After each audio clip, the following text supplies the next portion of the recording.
La question qui m'a été posée par l'une d'entre vous est la suivante. Le mensonge, pourquoi certaines personnes éprouvent le besoin de s'inventer des vies? Est-ce que c'est pour obtenir de la reconnaissance?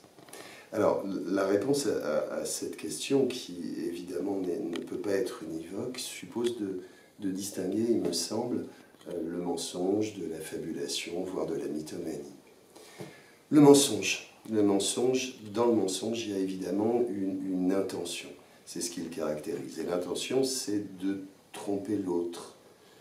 Mais il peut y avoir aussi une intention en termes de plaisir, peut-être de motifs conscients et inconscients, c'est ce que nous dit la psychanalyse. Le mensonge peut être aussi l'expression d'un complexe d'infériorité. Dans l'intention de tromper, on peut aussi distinguer des choses très diverses, ce que certains appellent un pieux mensonge, vouloir rassurer quelqu'un qui, par exemple, serait atteint d'une grave maladie, d'un mensonge malveillant, dont le seul gain espéré serait centré sur nous-mêmes. Alors, le mensonge a certainement donc des fonctions extrêmement diverses. Par exemple, se rassurer, ou bien, comme c'était l'hypothèse de mon interlocutrice, obtenir de la reconnaissance.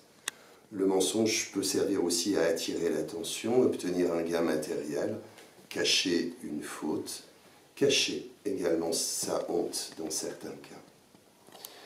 Qu'est-ce qu'il distingue de la fabulation? Dans la fabulation, il n'y aurait pas de volonté délibérée d'énoncer des informations erronées, et il n'y aurait pas d'objectif de tromper l'autre.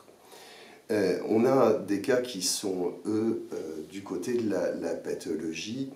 On peut penser à la mythomanie. Elle relève pour l'essentiel de la psychiatrie. Elle devient un mode de vie caractérisé par l'absence de conscience d'un trouble, l'absence de conscience du fait de mentir. Il n'y aurait pas de différenciation entre la vérité et les élucubrations, le délire. Là, la fonction ici, elle serait d'échapper à la réalité. On a des choses qu'on retrouve dans le milieu du soin, par exemple, avec le syndrome dit de Munchausen, qui est du côté d'une pathologie aussi, sur le plan psychique, un besoin de simuler une maladie ou un traumatisme. La fonction ici serait d'attirer l'attention, d'attirer la sympathie, et ça peut aller, et c'est très troublant, jusqu'à la simulation de symptômes, à la différence tout à côté de l'hypocondrie, où il n'y a pas d'intention d'attirer l'attention. Pour conclure peut-être plus généralement, le mensonge sur le mensonge, du côté de la psychologie, de la psychanalyse, on serait du côté de la communication inconsciente d'une difficulté, d'un besoin non satisfait ou d'une angoisse.